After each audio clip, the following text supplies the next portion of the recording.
Ito, magpakita pa tayo ng isang kabulastugan at katarantaduhan netong taga Malacanang. Itong PCO, alam mo nakakahiya kasi nung nakaraan itong tawag din itong si Claire Castro, mga bossing. Siyempre, salita siya ng salita tungkol kay Pangulong Bongbong Marcos. It turned out, ito palang babaeng ito, hindi niya pala talaga din nakikita at nakakausap si Pangulong Marcos. Kaya nga nung mga panahon na itinanong kung nasaan si First Lady, hindi rin niya alam yung sagot. Kasi hindi talaga wala siyang access sa Pangulo. Ngayon yung sinasabi ni Panelo na, ako, the reason why I am an effective spokesperson during PRR this time is because I have a direct access to the President. I know the President by heart because kaibigan ko siya. We've been together for a long time. Kaya kilala ko siya.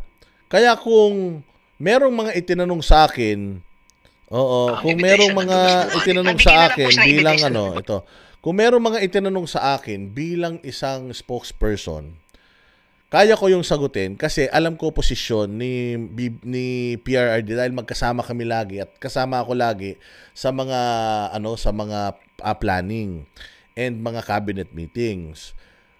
Ngayon, kung meron naman silang itatanong sa akin na wala akong sagot, kaya ko pa ding sumagot according sa pagkakakilala ko kay Pangulong Duterte, according sa closeness namin, I can answer some questions.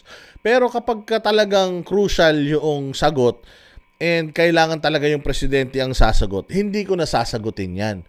Pero ako bilang isang spokesperson, importante sa lahat bilang spokesperson ng Pangulo, dapat kilalang kilala mo siya. You have direct access at kilalang kilala mo siya para you can put the questions sa parking lot and you can ask the questions right away after ng presser para makakuha ka kagad ng sagot para sa susunod na press con meron ka ng sagot dun sa mga tinanong nila.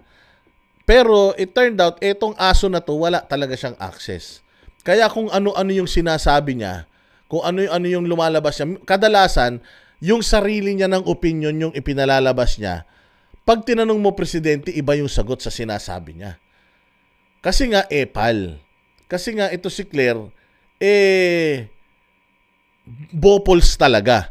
Katulad nito, si Magalong naglabas siya ng mga ebidensya that AKAP, AX and yung iba pang mga ayuda ay ginagamit para sa vote buying.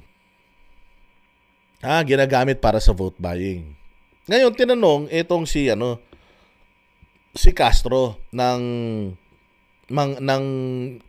mga reporter tungkol doon. Ang sagot niya, magpakita ng ebidensya si Magalong, hindi puro yak-yak lang. Aba putang ina Claire, mag-ingat ka.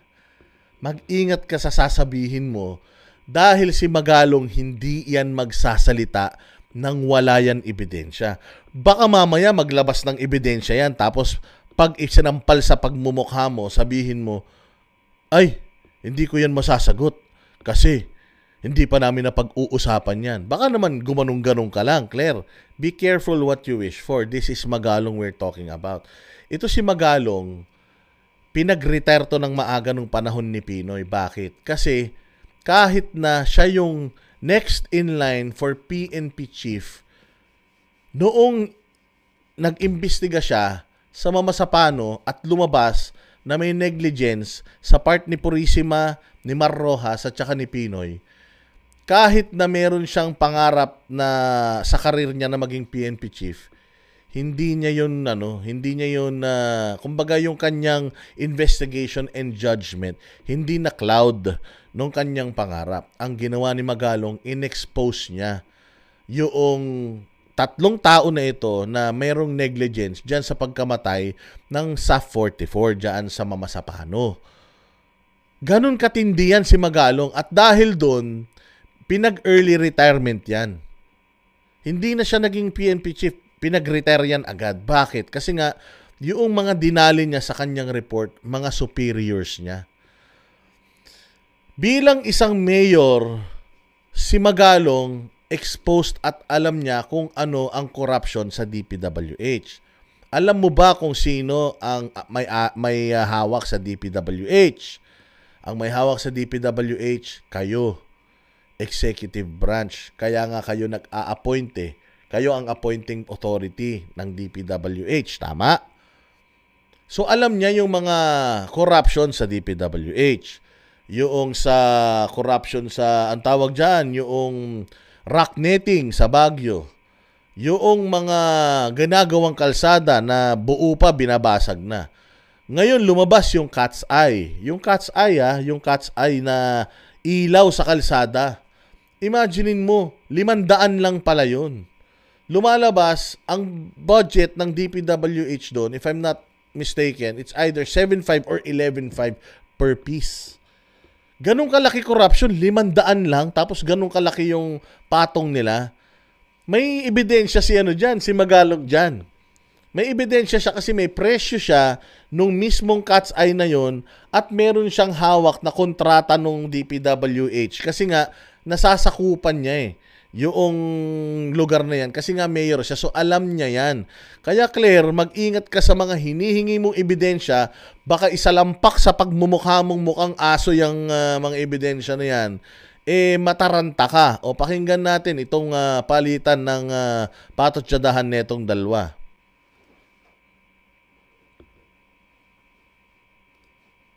Ang ebidensya nandun na sa mukha nila. Magbigay na lang po siya ng ebidensya doon. Mag-download lang sila ng mga videos ng mga congressman na wala nang sinabi kundi. Kaya may AX! Ayan na Dahil, Mr. Speaker. Utang ina, mukhang loka-loka Nakita mo yan, yung kongresista na yan Di ba? Mukhang baliw. Kaya may akap dahil, Mr. Speaker. Tama. Utang ina, mukhang mukhang mangkukulam Kaya may tupad dahil, Mr. Speaker. Ebidensya. Kita mo yon Claire? Nakita mo yon Claire? Mismong mga congressman na ang nagsasabi na dahil kay Speaker, meron tayong AX. Dahil kay Speaker, meron tayong AKAP. Bakit? Si Speaker ba ang presidente ng Pilipinas? Si Speaker ba ang sumingil ng mga buwis na yan? Meron kayong power of the purse. Kayo ang naglalagay ng mga budget. Kung magkano dito, kay ganito, kay ganyan. Pero wala kayong kapangyarihan na magbigay ng pera. Kaya nga kayo binawalan na kayo na magkaroon ng pork barrel yung mga congressman so ito na mismo mga kongresista ang nagsasabi dahil kay Speaker AX, dahil kay Speaker ganito. At hindi lang yan, ang dami pang mga congressman na yan ang bukang bibig nila. Malakas sa palakpak, pag mahina ang palakpak, maliit ang bigay. Imagine, Claire, bulag ka ba? Katulad ka ba ni Pajardo? Sa bagay, puros kayo mga sinungaling Ano pa bang ine-expect natin? Pero tandaan ninyo, the more na nagsisinungaling kayo, the more na i-expose namin dito sa social media yung mga kasinungalingan ninyo na baka akala nyo you can get away from lying, I-expose namin sa mga Pilipino lahat ng mga kabulastugan ninyo. Hindi kami matatakot para makita ng taong bayan kung gaano kayo kaloko-loko at kung gaano nyo niloloko mga tao. Sige, diretso. This clears Castro, Kasi nga, there's no choice but to defend, of course, the administration. Tama. Pero ang kinakuha ko lang naman dito is what is really happening. Tama. Actually, nasa kanila nga na nga yung mga ebidensya Tama. Unang-una, doon pa lang sa AKAP hindi naman nakasali yan sa NEP. Bakit nagkaroon sa bicameral ng Tama. AKAP nila? Meron pong ebidensya. Ito naman po ay may kaso na patungkol po sa GAA at sa enrolled bill. Magbigay na lang po siya ng ebidensya doon para kung meron pong issue ay mas maliwanag. Pero kung maibibigay niya po sa amin, sa PCO, kahit po sa akin, mas maganda po kung mababasa ko lahat ng mga ebidensya niya. At ito po ay ating paiimbestigahan. Talagang, God. this is a challenge to all of us. Dahil another is, they want me to produce evidence. When in fact, ang ebidensya nandun na sa mukha nila. Tama. Mag-download lang sila ng alam nyo naman yun Mga sinungaling kayo. Alam nyo yung mga yan. Yung, katulad yung mga blanco-blanco na yan. Diba? Yan talaga ang issue natin, yung blankong BICAM report. The reason why masyado kayong nasaktan sa mga exposés ni na Pangulong Duterte and the reason why Duterte is in Hague now dahil nabisto ng lahat ng kabulastugan ninyo. Hindi kayo makakatakas dito sa gaan na to. Hindi kayo makakatakas dito sa blankong item na ito. Umamin si Kimboy na meron So yung pag-amin ni Kimbo, hindi na kayo makakatakas doon. And pag naglabas ng ruling ang Supreme Court na illegal yung yung budget na ito, humanda kayo. If there's someone who's really impeachable, who's really needed to be impeached, si Pangulong Marcos talaga yan. Why? Because he signed a BICAM report that is illegal. Yan ang klarong impeachment. Yung mga impeachment kay VP Sara, yung mga bagong na didiscover ninyo na mga pangalan na kung ano, na pangalan na sukat, pangalan ng kung ano-ano. Putangin na hindi niyan kayang basagin yung fact na blanco yung BICAM, dinoktor nyo, pinapirmahan nyo sa presidente, para saan? Para dyan sa mga insertions ng mga corruptions ninyo. O ngayon, lalabas sa Korte Suprema na talagang illegal kasi nakita na rin nila yung illegal na pagkuha nyo ng budget sa PhilHealth.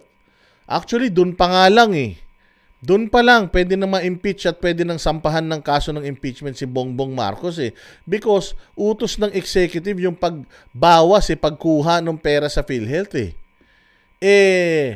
sinasabi ng Supreme Court na illegal yan at dapat ibalik yan So doon pa lang na the fact na yung opisina ng presidente nag-try gumawa ng illegal, actually gumawa ng illegal, kaya nga pinababalik ng Supreme Court, iyan pa lang impeachable na Kaya nga kahit na ano pang sabihin ninyo, may mga bagong pangalan ng mga recipients ng pera ng Office of the Vice President, DepEd, or so on and so forth.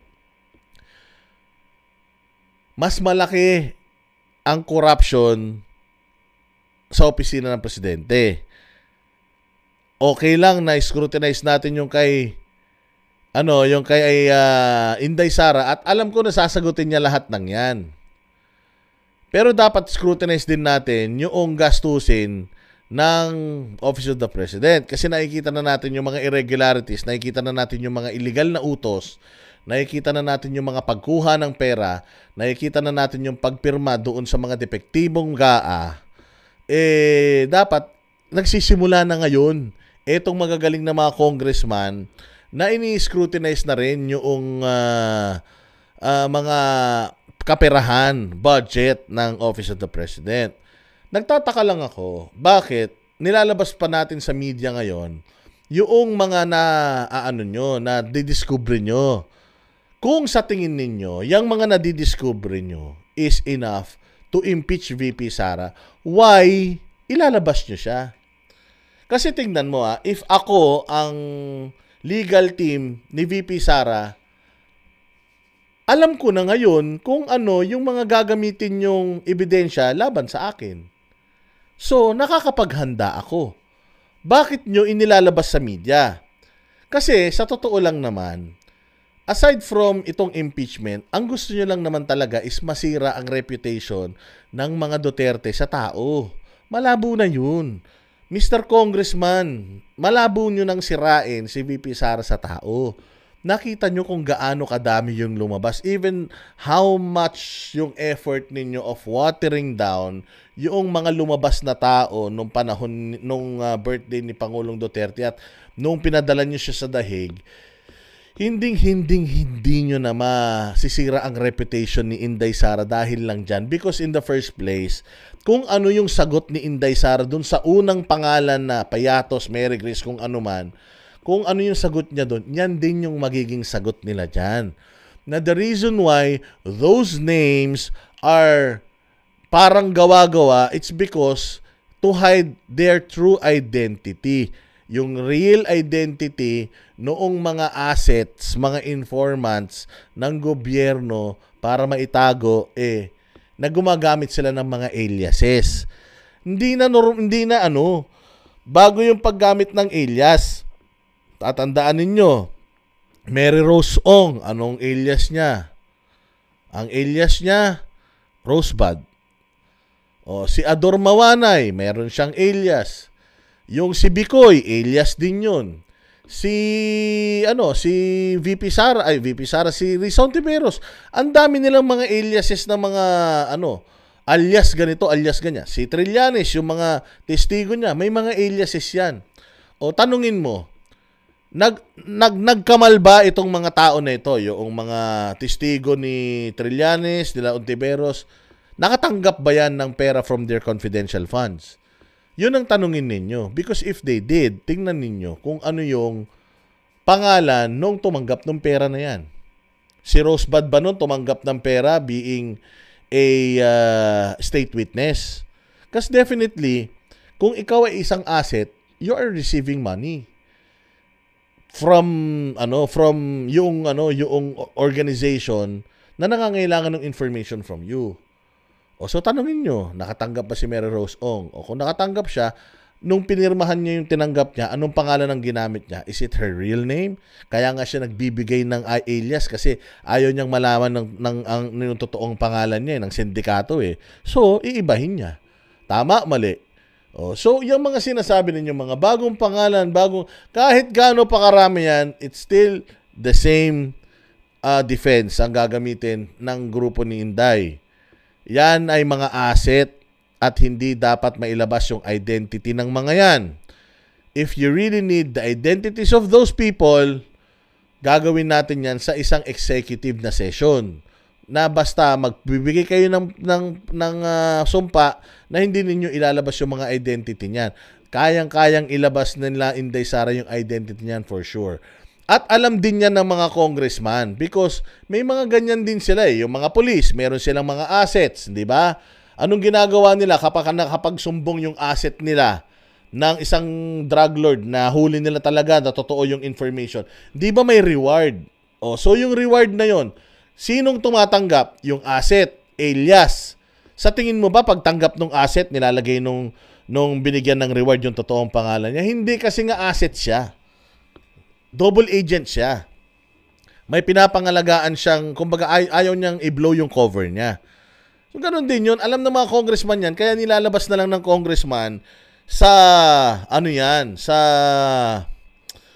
sa media, kasi nga yung media can twist it negatively para masira si VP Sara. Eh kasi sabi ko nga, kung talagang malakas tong ebidensya na to and this can implicate VP Sara, this can impeach VP Sara, then why not wait for June or July? Why not wait for July para sa impeachment? Eh, ang lakas-lakas na pala ng mga ninyo. Ang lakas-lakas na pala ng mga ebidensya ninyo. Ba't kayo nagmamadali? Hindi ba? Oh, so hindi nyo kaya, yung ginagawa ninyo paglabas-labas ng mga pangapangalan na yun, wala na yan. Hindi yan makakapagpahina kay VP Sara. Kami ang boses ng masa, hindi natatakot. Katotohanan lang, di kami nalulunod. Walang bahid ng sismis, lahat ay totoo. Kahit sino ka pa, pag mali ka babanatan ka. Walang pinipili kulay, wala kaming kinikilingan. Basta para sa bayan, kami lalaban. Pag tama palakpakan, pag mali banatan. Di matitinag, di matatakot, para sa bayan tuloy ang sigaw. Sa harap ng kamera, walang halong takot. Mga baluktot, lahat kayo'y tutumba. Ang hustisya at totoo, yun lang ang mahalaga. Kahit sinong harang, di kami matitinag.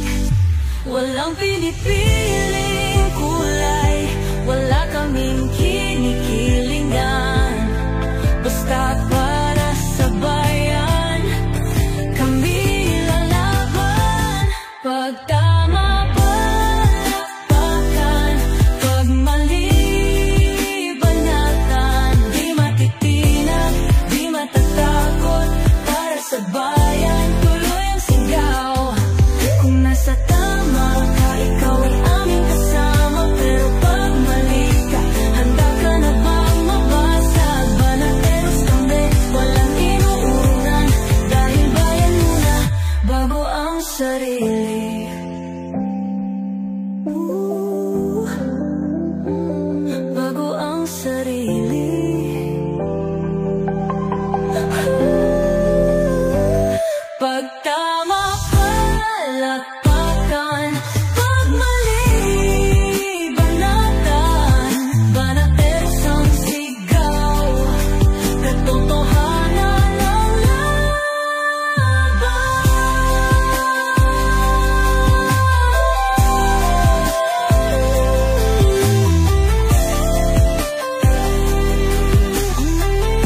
wala